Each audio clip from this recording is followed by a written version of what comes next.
Bank CC accounts, saving account और current account के बाद जो तीसरा बैंक में अकाउंट होता है उसे बैंक सीसी अकाउंट कहते हैं। बैंक सीसी अकाउंट क्या होता है और क्या होता है उसे हम समझते हैं। बैंक सीसी अकाउंट एक तरह से बैंक से लिया गया लोन ही होता है, लेकिन लोन से बिल्कुल अलग होता है और इस तरह से अकाउंट में बैंक व्यापारियों को व्यापार करने के लिए कुछ रुपए यूज करने के लिए लिमिट देती है।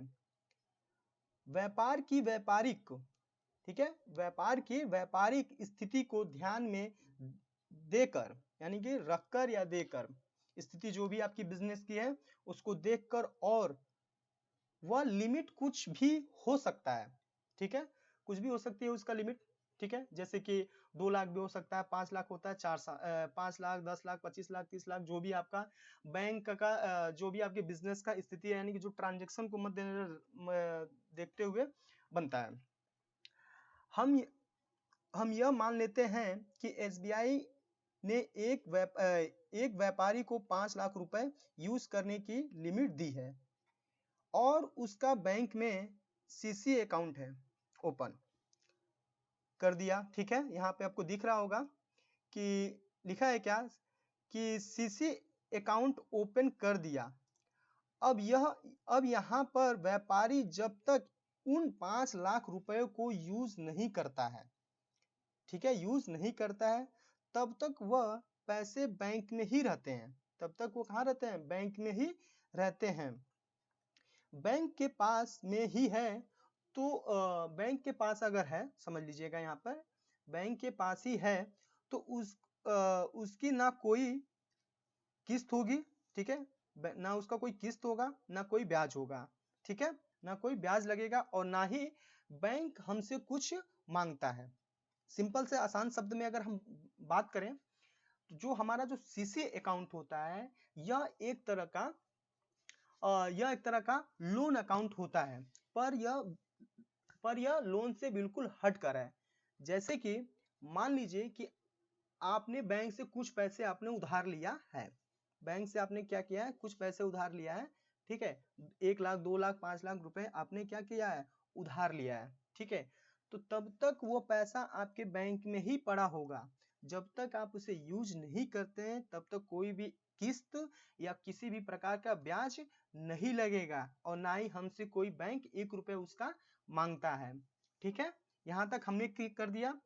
अब मान लीजिए कि व्यापारी को 1 लाख रुपए की जरूरत पड़ जाए, ठीक है, पड़ जाएगी, तो उसने 5 लाख रुपए में से 1 लाख रुपए निकाल लिया, ठीक है, व्यापारी को अगर 5 लाख रुपए अगर उसके अकाउंट में है, अगर उसमें 1 लाख रुपया क्या करे, वो निकाल ले तो पहली बात, अब बैंक व्यापारी से ठीक है, व्यापारी से केवल 1 लाख रुपए का ही 1 लाख रुपए ही मांगेगा, ठीक है भाई, सिंपल सी बात है कि जो भी आपको जितना पैसा आपको लोग दिए रहेंगे उतना ही रुपए मांगेंगे। तो बैंक भी क्या कह रहा है कि 5 लाख में से जो आपने 1 लाख रुपया निकाला है वो सिर्फ आपसे 1 लाख रुपए ही मांगेगा, ठीक है।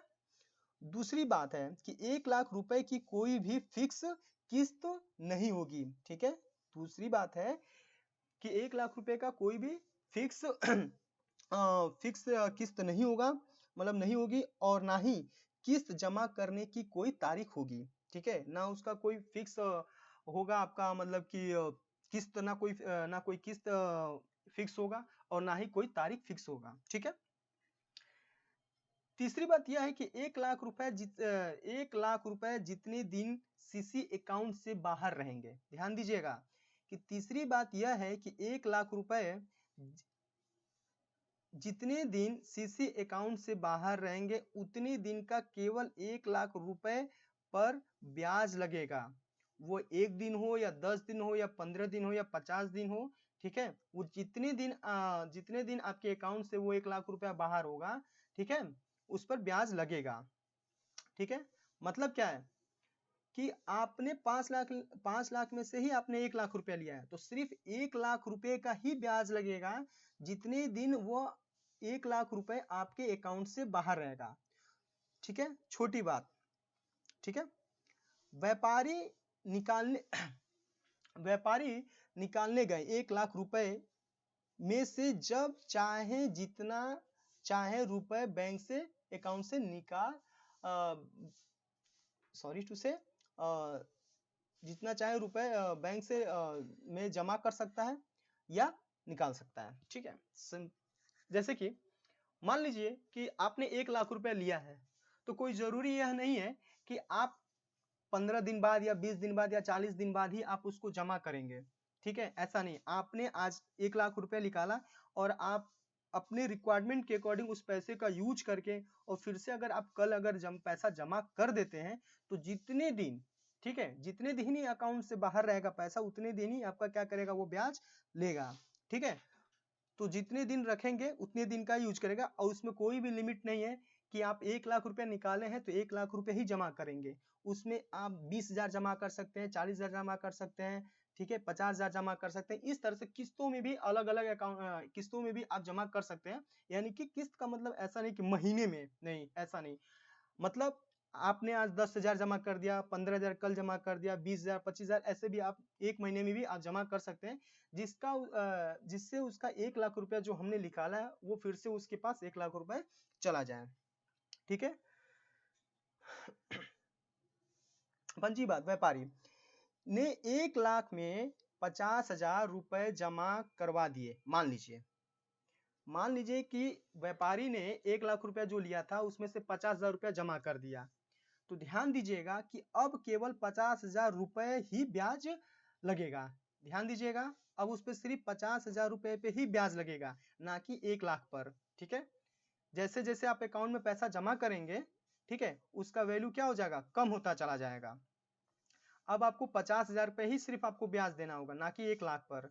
ठीक है, छठी बात, जिस दिन व्यापारी 50,000 रुपए और जमा करवा देगा तो रुपए भी ब्याज नहीं लगेगा। ठीक है, 1 रुपया भी, मतलब क्या है, 1 रुपया भी ब्याज नहीं लगेगा और वो भी 50,000 रुपए जमा कर दिया तो।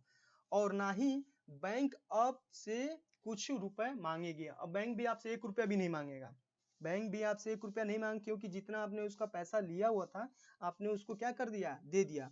तो इस तरह से बैंक अकाउंट सीसी अकाउंट कहते हैं। तो इस तरह के बैंक अकाउंट को सीसी अकाउंट कहते हैं। सीसी अकाउंट की पहचान क्या होती है यह भी मैं आपको बता देता हूं।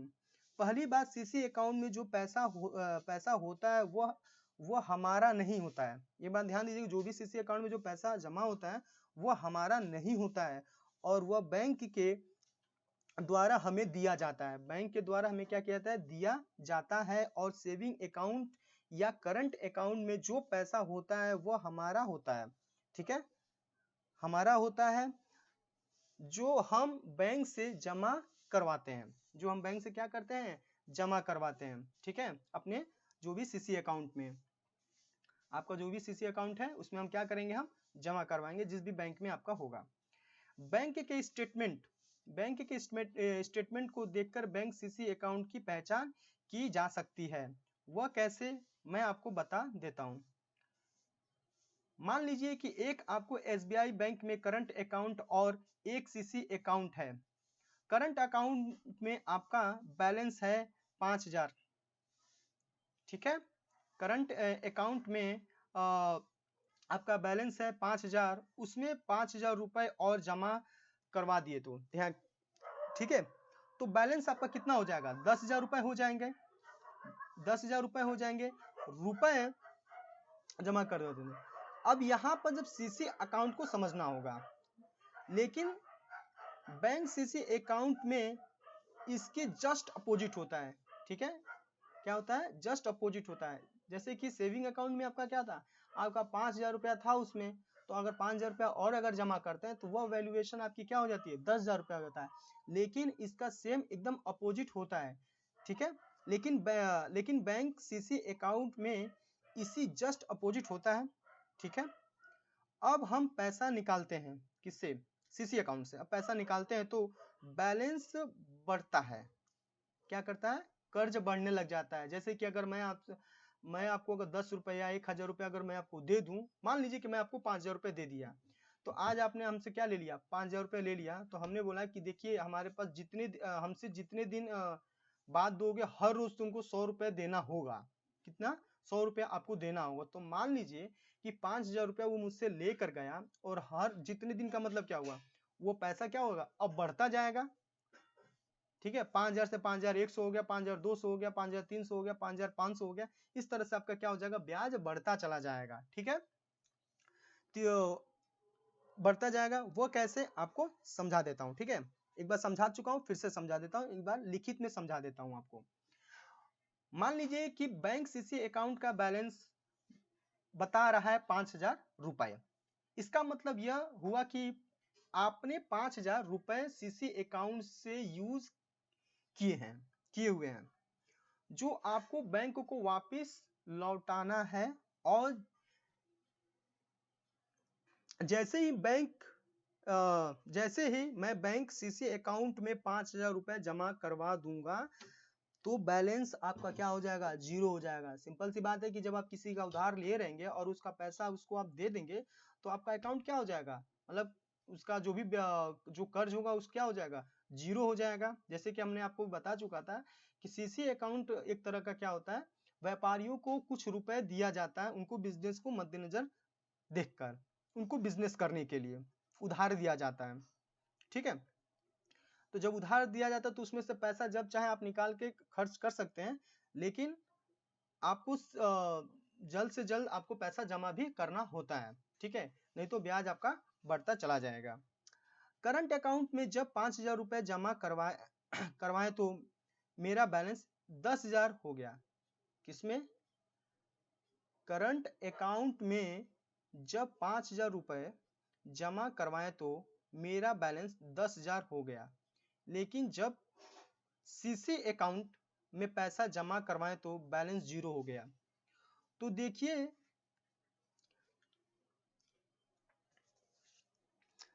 समझदार आदमी समझदारी होता है। ठीक है, तो आगे की तरफ हम बढ़ते हैं। ये सारे नोट्स हैं, आप इसे अच्छे से स्टडी कर लीजिएगा। बाकी जो भी हमारा सीसी अकाउंट, करंट अकाउंट और सीसी अकाउंट था, उसको मैंने बहुत अच्छी तरीके से एक्सप्लेन कर दिया है। ठीक है, सीसी अकाउंट आप समझ में आ गया होगा कि सीसी अकाउंट क्या होता है। बैंक आपको एक तरह का पैसा देता है व्यापार करने के लिए, वह पैसा आप जब चाहे तब आपका यूज कर सकते हैं।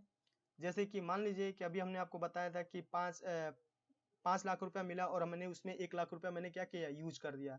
2 दिन बाद मैंने 50,000 रुपया और जमा कर दिया, तो यहाँ पर आपको 50,000 की ही क्या करना पड़ेगा, यहाँ पे आपको ब्याज देना होगा, ना कि 1 लाख रुपए का।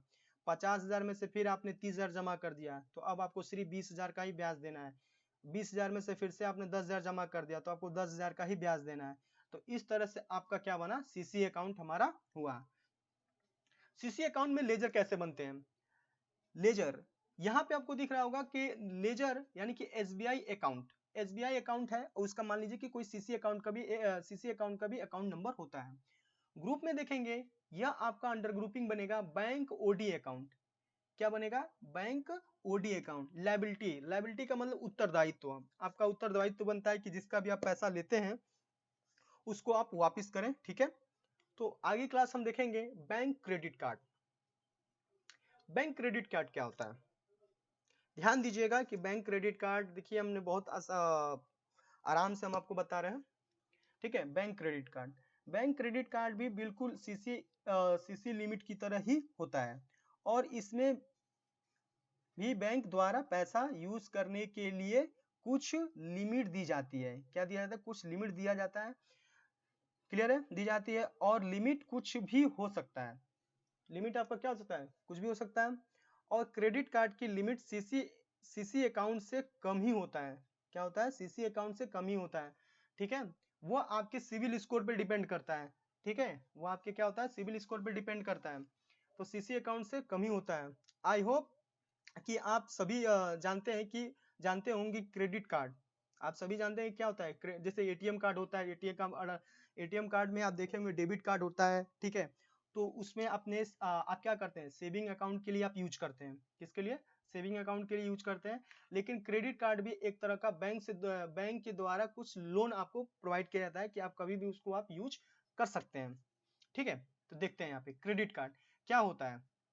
वह भी डेबिट कार्ड की तरह ही होता है। आप देखेंगे एटीएम कार्ड, डेबिट कार्ड, जैसे कि अभी हमने आपको बताया है, तो इसमें भी जो पैसा यूज किया जाता है वह बैंक हमसे वापस मांगेगी। सिंपल सी बात है कि आप उसका क्रेडिट कार्ड यूज करें तो अपना पैसा मांगेगी। लेकिन यहाँ पर अलग अलग बैंक क्रेडिट कार्ड अलग अलग नियम होते हैं, इनका ध्यान दीजिएगा, इनके अलग अलग नियम होते हैं, हर बैंक के नियम अलग अलग होते हैं।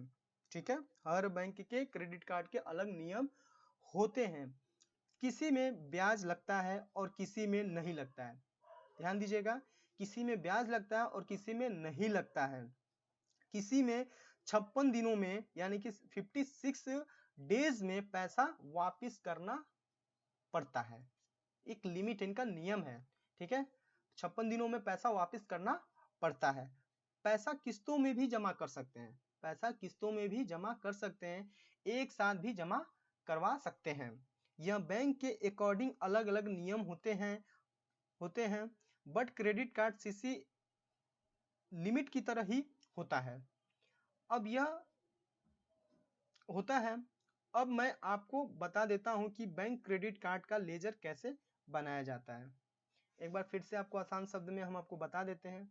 मान लीजिए कि आपके पास क्रेडिट कार्ड है, जो बैंक आपको क्या करता है, जैसे कहते हैं कि आपके पास फोन भी वगैरह आ गया कि सर आपको क्रेडिट कार्ड की आवश्यकता है, तो आप कहते हैं कि यस सर मुझे क्रेडिट कार्ड की आवश्यकता है।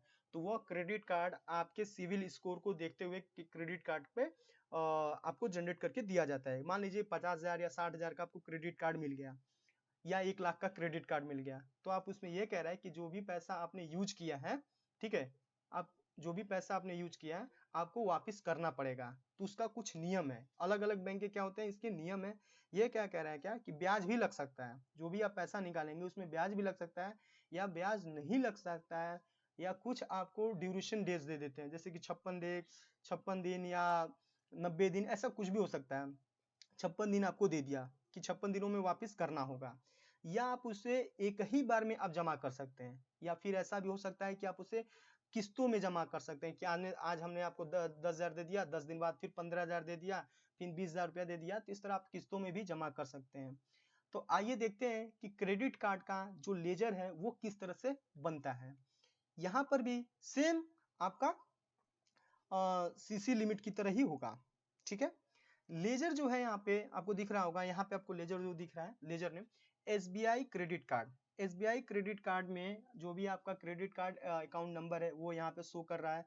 इसका जो अंडर ग्रुपिंग है यह बैंक अकाउंट लायबिलिटीज में जाएगा, बैंक यानी कि बैंक ओडी, सॉरी टू से बैंक ओडी अकाउंट में जाएगा। यानी ये आपकी क्या होती है, लायबिलिटी, यानी कि आपका उत्तरदायित्व है कि जिसका भी आप पैसा आप लेते हैं उसे समय से आप उसे क्या कर सकें, वापिस कर दें।